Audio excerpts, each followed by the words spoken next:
All right. Hello, everyone. Welcome to another episode of Silk Road Nexus Conversations.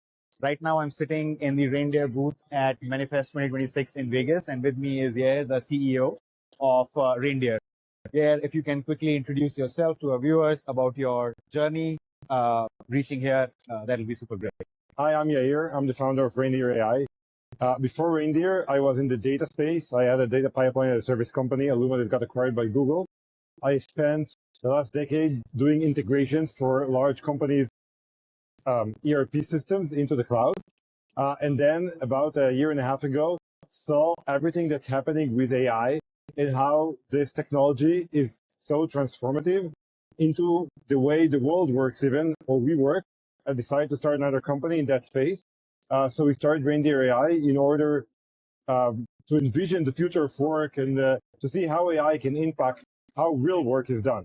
So like not party tricks and not some nice ChatGPT question and answers, but how can we actually do work that people like rank and file in the enterprise companies do? Makes sense. I mean, before I jump into anything, like you said, you worked a lot of years in ERP integration. Yeah. What was that life like? I mean, I guess most people would hate it, Yeah. but for me, I mean, this is how I eat lunch. So I guess it was actually doing it at Google in the Google scale was a humbling experience. Yes. Because it spent 5 years, we had 250 customers. We were super happy about ourselves. Then in Google, we launched a service. In year one, we had 30,000 customers. And the world's largest companies moving their like 1,000 database data load into the cloud. So definitely a humbling and teaching experience. And like, if I were to compare the era of ERP to today of AI, how would you compare the two areas? If there are similarities, what are those similarities look like? I'm pretty sure there are a lot of starking differences. But like, if you were to compare similarities, what would they look like? So I think ERPs are not going anywhere. I mean, some people think they are going to get rid of their SAP. I don't think so. I think we are going to make a distinction between system of record, which is and going to stay the ERPs, and system of work, which is where the work is going to be done. And yes, sure, the ERP will be modernized, but this is going to be a slow and painful process. And I think for AI adoption to succeed and integration among the blockers, AI companies need to think of themselves as system of work where the work is done and keep the records and the data in the system of record in the ERPs. Got it. Makes sense. So as we move from that era down into AI now, supply chain is adopting AI and they're adopting it very quickly. I see supply chain in two parts. It can be divided. Part one is the agentic commerce where customers are going and buying. Then the part two of AI is the applications which are happening at the back end and where a lot of the work I'm seeing in Manifest is actually happening. How do you see that evolution is happening of AI software in supply chain, specifically on the application side? I know we have agentic commerce, which is on the other side. Yeah, also not my area. So I do think supply chain is a really, really good fit for AI because on one hand, supply chain is really manual operation heavy. But on the other hand, there are no standards and the variance is so high in supply chain so that traditional automation software before the era of AI could not do it, could not take the load. Like, let's say you want to automate accounts payable and invoice processing of a 3PL that's paying 5,000 carrier. Each carrier is sending the invoice in a different format. Each carrier has different terms, different tools, different contracts. This was just not a good fit for anything that existed before 2 years ago. And now AI can do so much that couldn't do before, so that it is being adopted. And we see that shift happening because we now can actually build software that can deal with the variety, that can deal with the complexity of even supply chain. But in the very beginning, you stated that, the adoption of AI in supply chain is difficult because we are very manual operations heavy, which is absolutely true. And even like if you have to ship one box from China into US, there are at least 12 companies that touch that box before it lands into the customer's and 100 documents. And the 100 documents. So, and as you said, like there is a lot of unstructured data with invoices in different formats for different companies. Is this the biggest pain point in the application? And who is actually feeling that pain? Yeah, so I don't think the biggest pain point is extracting the data or the unstructured data. I think AI is now doing a pretty good job at that. I think the biggest pain point is extracting the process, because the process is not written anywhere. Even if there is an SOP, it's not up to date. The process lives in the brains of Jane and Bob that are filling the forms for customs, that are paying the invoices, that know the contracts, that are calling dispatch. So extracting the process is, I think, the biggest pain point. It is extremely difficult. And the only way it's done today is by on-job training, human-to-human interaction. You hire someone, you tell them how you do things. And I think for AI adoption to succeed, you have to build AI software like you build, to be very similar to human interaction, to human employee-to-employee interaction. Because process extraction, I think, is the hardest piece of it.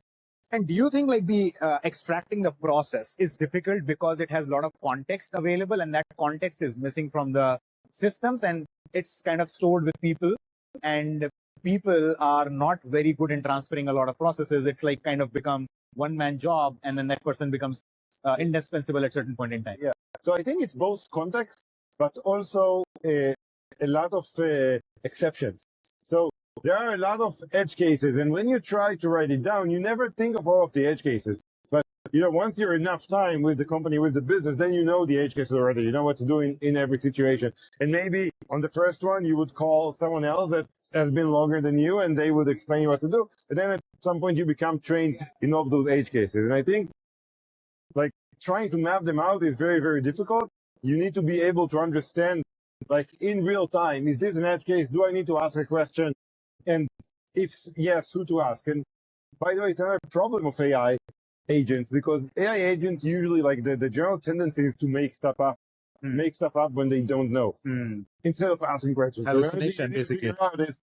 How do I know I don't know as an agent, and then ask questions? And when you look at the exceptions, right now, exceptions are going to be very industry specific, company specific. Yeah. Does that mean that it's going to be very difficult to build a scalable system? Because now exceptions could be very different for, let's say, a small retailer compared to a mid-size and a large-size retailer. Yeah. So how do you then scale the software in these situations? So I think the scaling is not imagining there is a one-size-fits-all. Like there is a one agent that can solve in every company kind of the same problem. Like even track and trace, which is a relatively simple problem, has nuances of the process in each different company. And I think the key is to be able to build a system that can learn from human feedback. So you deploy it, this very similar to how you would hire an employee to your team. And then at the beginning, it needs maybe human in the loop for 70% of the cases. But over time, it learns and learns and learns. And the good thing about computers also is that they don't forget. Over time, it covers more and more ground. But in order for this to be scalable, the feedback needs to be automatically applied continuously. Got it. And when you work with your customers today, first, I think before we jump into that, could you help us understand who are your customers in this particular journey of Reindeer AI?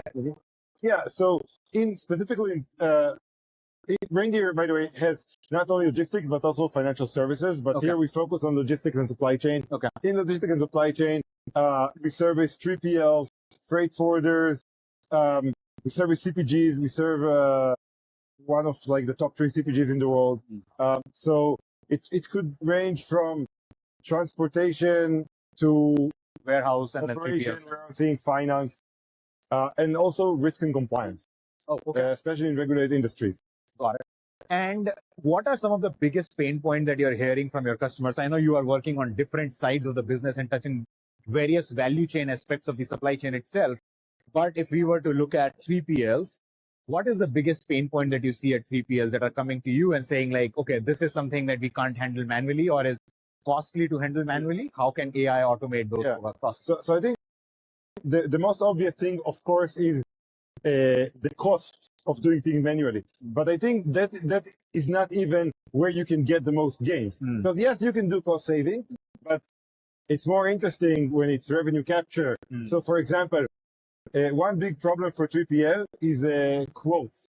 They get a ton of quote requests, and those quotes, like I want to ship a box from some place in France to another place in Germany, and that box has dangerous materials and it's maybe not stackable, whatever.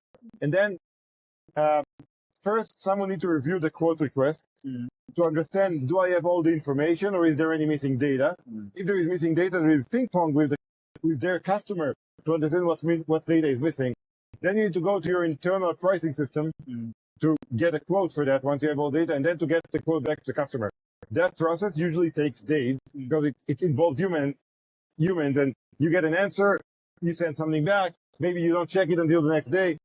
So very slow, but if you do it fast, you can get more revenues because that person who asked for the quote, they would ask it from three different companies. Usually the first one to answer will get it, right? Yeah. I mean, Yeah. So speed is the other, a big pain point. And I think the last thing is our areas where the human outcome is just not good enough. I think one classic example is load optimization, like how full the trucks are. You know, you're trying to aggregate loads onto the same truck, but you have it's a mass problem with constraints. Yeah. Like there is constraint, the truck needs to leave here and get there at some time, and there are some shipments, and what can be stacked together and what cannot.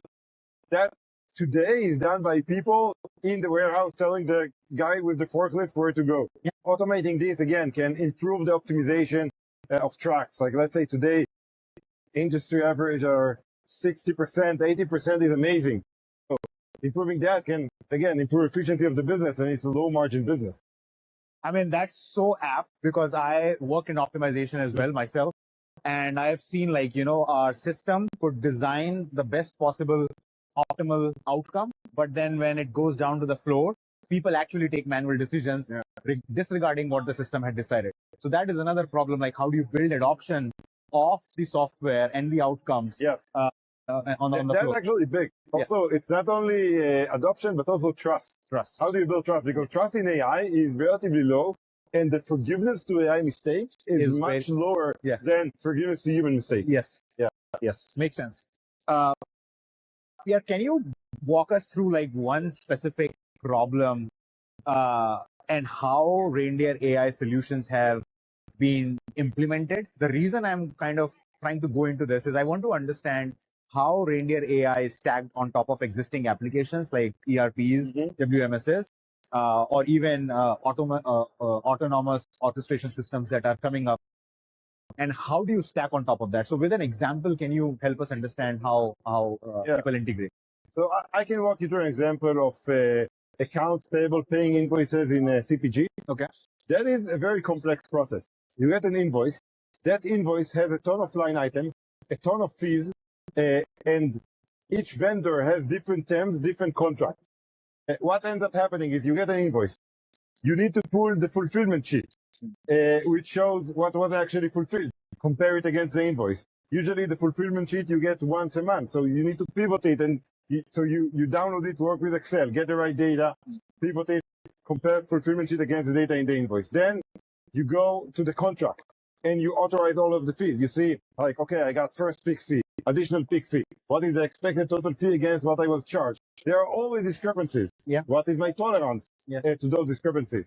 Then you need to look at the worksheet, which is the additional like warehouse fees, forklift operators, etc. Again, match all of these against the invoice. All of this is taking between, it could take 10 minutes to approve an invoice. It could even take an hour. And more importantly, you can skip details and pay things that you're not supposed to pay. That specific CPG has 7 million invoices a year. You can imagine how big of an army of people are doing this. Yeah. At Reindeer, we took all of this process and completely automated it by accessing all of the different systems where the data is stored and combining that. So we get the invoice from an account payable inbox, a shared inbox where all of the invoices get to. We just read them automatically from that inbox. Then go to the system where all of the fulfillment sheets are uploaded. It's a built-in in-house system where all of the vendors upload all of the fulfillment sheets supporting documentation. Go there, download that data, compare it against what we got in the invoice. Go to the contracts folder in SharePoint, read all of the contracts from there, compare the specific contract to the fees that we have. Then approve, create a full detailed and auditable trace of every decision the agent made. Every part has supporting evidence and like go, no go, approved, not approved, or I need help. This is an exception. You human, please help me understand this. Then over time, we learn more and more vendors, more and more of the process, and cover more and more of the ground. Sense. And I mean, at the end of the day, what you have basically done is you have made an application that is intelligent and is talking to multiple systems, which a human would have done in the absence of it, and miss the details around nuances of contracts, invoicing, payments, etc. Now it's more fast, more automated.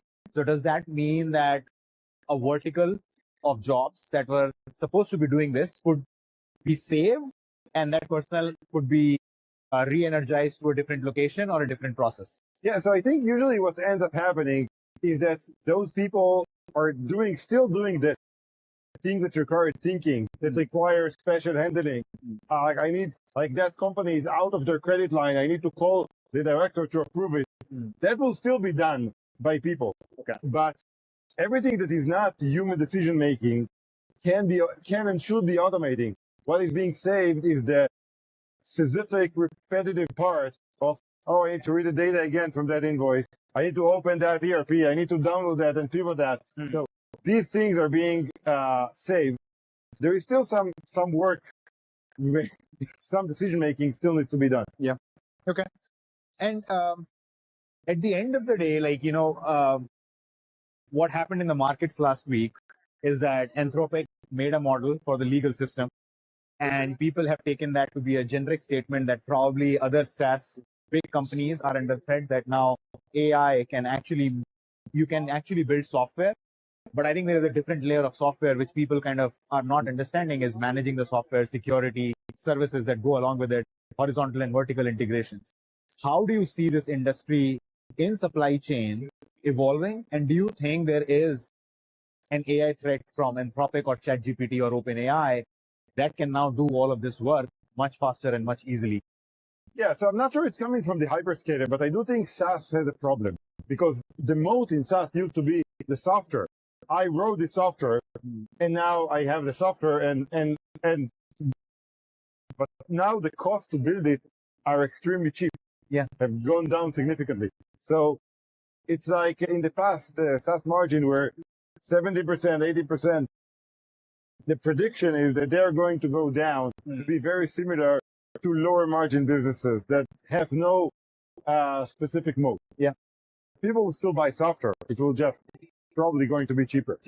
I do think there is still moat around who owns the context and process knowledge. The context. Like the business context, the process knowledge. Because these are things that are extracted over time and only from real life handling of cases. So let's say again, the quote automation case that I spoke to you earlier. Only after you handle 500,000 cases, you can say, I can now handle this process properly. I've seen a lot of edge cases and I can cover most of the ground. So this is still a mode. It's not easy to replace because, again, the intricacies of the process are not known. Nobody actually knows that. No, that is definitely fascinating, like to see how this industry is changing. Overall, the SaaS is changing, and the adoption of technology in the supply chain, because it has been, as you rightly pointed out in the very beginning, is a very manual operations heavy job. At the end, what distinguishes Reindeer from other companies in competition? And that probably we can end over here. Yeah. So I think, by the way, there are a ton of people saying we build AI agents for the enterprise, right? So like if you walk right here, you'll hear AI manifest right now. And I've been here last year. It wasn't like that. So I think there are two things. One, we are in a horizontal platform. We are trying to build solutions across different departments of the organization because we believe there is a lot of friction in onboarding a vendor and getting through the security and IT hoops and integration, especially if you like us believe that you need to integrate with the old ERP system. So we try to be a horizontal solution that can build agents across many different parts of the organization. We do focus on the industry, but the departments are pretty horizontal. Makes sense. So that's one. The other thing, which I think is more important, automation is not the hard part. Automation is, today, again, you can automate processes if you know the process. It's harder. The change management is hard. That's understanding even what's correct and what's not correct. Evaluation, releasing the next revision of the agent without breaking the data. And again, we've built a lot of scaffolding around this, where then the automation just becomes the tip of the iceberg for this. And I think that's where the change management part is the hard part, which I don't know if AI can solve at a certain point in time. Yeah. But if it does, then the adoption also increases, and then probably the value of the software increases. Yeah. So I think we've built something very smart around change management and how it's handled, like with trust. And we are now kind of running that in production and getting real results. So it's. Would you like to share a little bit about that? Sure. So I think one thing is that the key is how you take human feedback from completely non-technical users. Like again, users who are in operations, who can use Outlook, who can use a computer, but they are really non-technical.